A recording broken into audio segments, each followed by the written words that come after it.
अगला प्रश्न है 2 सेंटीमीटर त्रिज्या वाले 21 गोलियों को पिघलाकर बड़ा गोला बनाया जाता है, तो इस गोले का नए गोले का आयतन ज्ञात करना है। पहली बात जो दिया है उसको नोट कर लेते हैं। दिया है गोली की त्रिज्या, गोली की त्रिज्या r बराबर 2 सेंटीमीटर और बड़े गोला बनाया जाता है, तो मान लेते हैं, मान लो बड़े गोले की त्रिज्या, मान लो बड़े गोले की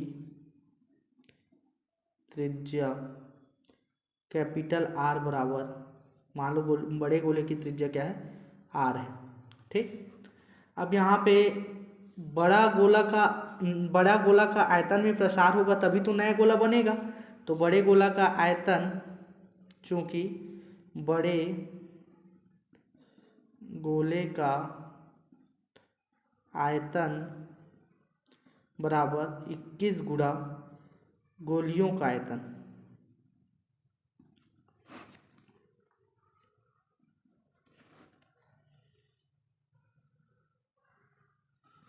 तो इसका हो जाएगा 4/3 पाई r की घात 3 बड़े गोले का आयतन, और इसका हो जाएगा 21 गुणा 4/3 पाई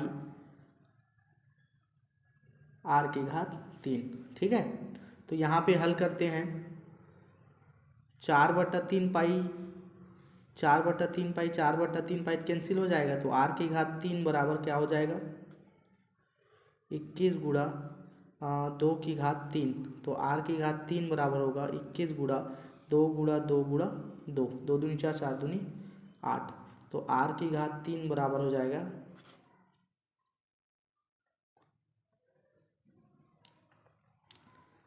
क्या हो जाएगा, r की घात 3 बराबर क्या हो जाएगा, 21 गुणा 8। ठीक, ये आया।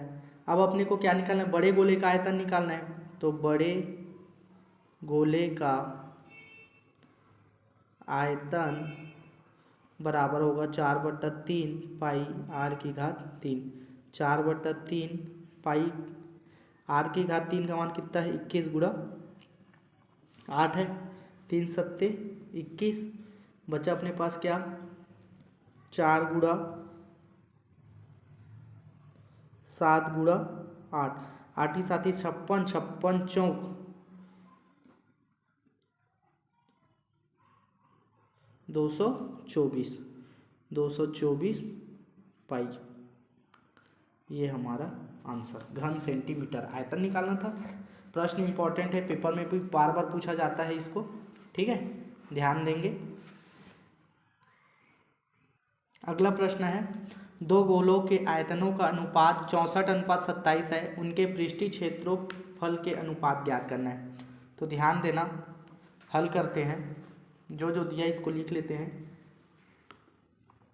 ठीक है, अनुपात दिया गया है 64:27, तो किसका आयतन का अनुपात दिया है गोलों के आयतन का अनुपात, क्रमशः गोलों के आयतनों का अनुपात क्रमशः V1 व V2 है। ठीक है, V1 व V2 है, अतः क्या हो जाएगा, दोनों का अनुपात V1/V2 इज इक्वल टू 64/27।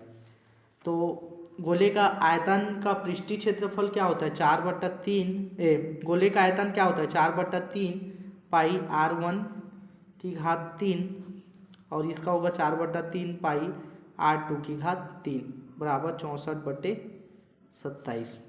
ठीक है, 4/3 कैंसिल, पाई पाई भी कैंसिल, क्या बचा अपने पास, r1 की घात 3 r2 की घात 3, मतलब पूरे की घात 3 लिख देते हैं। 64 को हम लिख देते हैं 4 चौक 16, 16 चौक 64, 27 को लिख देता हूँ 3 तिया 9, 9 तिया 27, तो ये हो जाएगा r1/r2 पूरे की घात 3 बराबर 4/3 पूरे की घात 3, 3 और 3 कैंसिल हो गया, तो आया कितना, r1 का मान कितना आ गया, r1/r2 इज इक्वल टू 4/3, तो r1 का मान आया 4 और r2 का मान आया 3। ठीक है, तो यहाँ पे अपने को निकालना क्या था, उनके पृष्ठीय क्षेत्रफल का अनुपात निकालना था। ठीक है ना। तो पृष्ठीय क्षेत्रफलों का अनुपात निकालना है।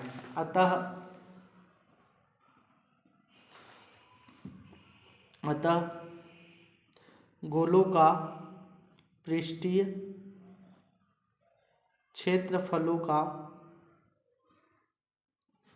आयतन का अनुपात बराबर होगा S1/S2। तो पृष्ठीय क्षेत्रफल क्या होता है, 4πr1² 4πr2²। तो 4π कैंसिल हो जाएगा, बचेगा r1² बटा r2²। तो r1 का मान कितना आया था, इसको लिख देता हूँ मैं r1/r2 होल स्क्वायर, है ना। तो r1 का मान कितना आया था, 4 आया था, और r2 कितना आया था, 3 आया था, पूरे की घात 2। तो ये होगा 16/3 तिया 9। तो ये होगा S1/S2 S1/S2 S1/S2 S1/S2, या इसी को लिख सकते हैं S1/S2 बराबर 16/9। ये हमारा आंसर, ठीक है। एक प्रश्न और है इसी में। प्रश्न है, लोहे के 3 गोलियों को जिनकी त्रिज्याएं क्रमशः 6 सेंटीमीटर 8 सेंटीमीटर और 10 सेंटीमीटर है को पिघलाकर एक बड़ा ठोस गोला बनाया जाता है। गोली को पिघलाकर क्या बनाया गया, ठोस गोला बनाया गया।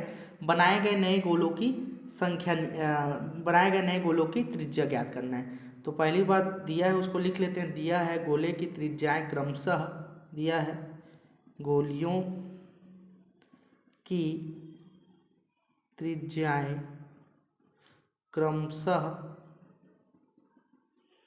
R1 बराबर 6 सेंटीमीटर, R2 बराबर 8 सेंटीमीटर और R3 बराबर 10 सेंटीमीटर, ठीक है।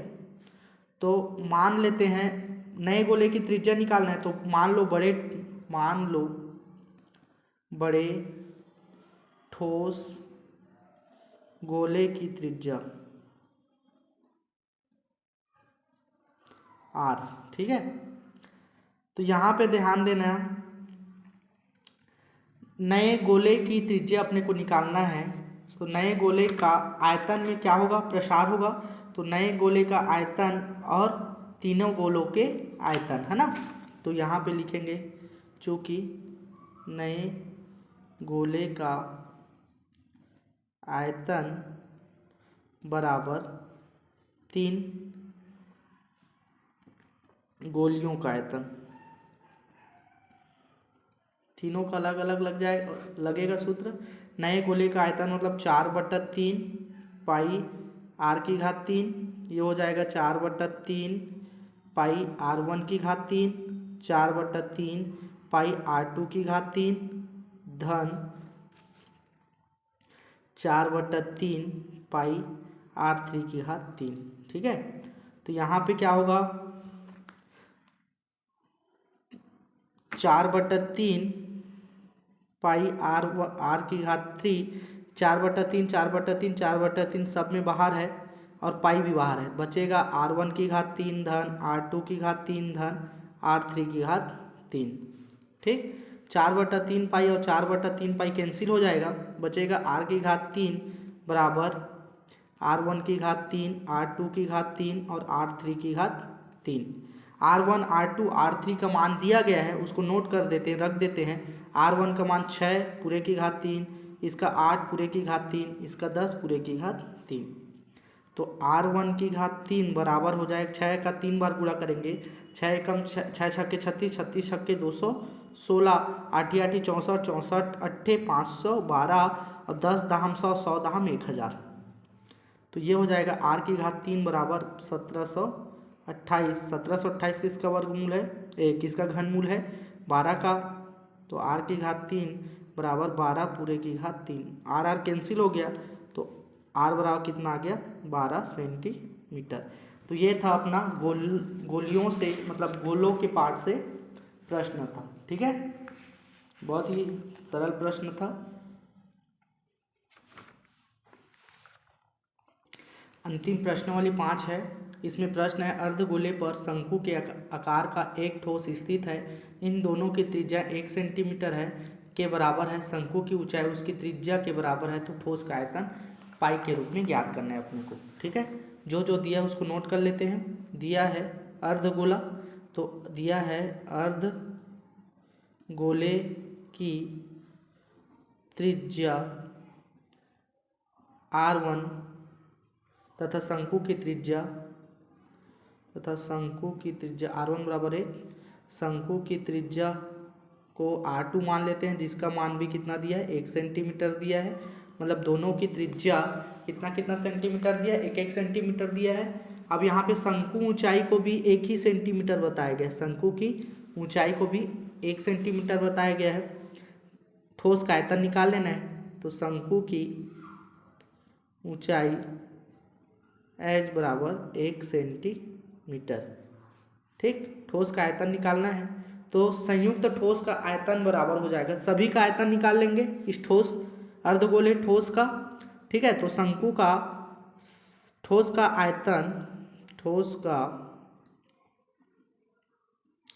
आयतन बराबर शंकु का आयतन धन अर्धगोले का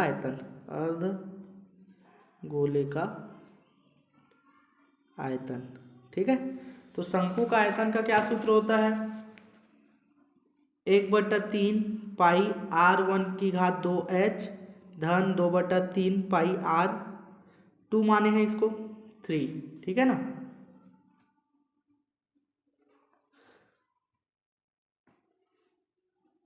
अर्धगोले का 2/3 होता है और शंकु का 1/3 होता है ना, ध्यान रखेंगे।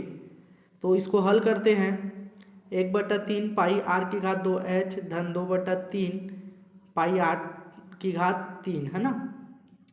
तो यहाँ पे दोनों r1 और r2 दोनों इक्वल है, तो ये हो जाएगा 1/3 पाई r की घात 2h धन 2/3 पाई r2 की घात 3। दोनों में 1/3 पाई 1/3 पाई कॉमन ले लेता हूँ, क्या होगा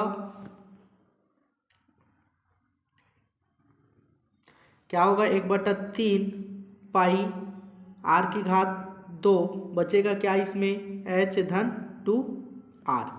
क्या बचेगा, h धन 2r। तो यहाँ पे h और r का मान कितना दिया, 1 सेंटीमीटर दिया गया है। ठीक है ना, तो ये हो जाएगा 1/3 पाई r का मान 1 की घात 2 और इसका h का मान कितना है, 1 धन 2 गुणा 1। हल कर देते हैं, 1/3 पाई 1 मतलब 1 की घात 2 मतलब 1 और 2 एकम 2 और 1 3 और 3 कैंसिल, पाई एकम पाई घन सेंटीमीटर। ये है अपना आंसर। ठीक है, तो अब यहाँ पे ख़त्म करते हैं क्षेत्रमिति अध्याय से। ठीक है, धन्यवाद।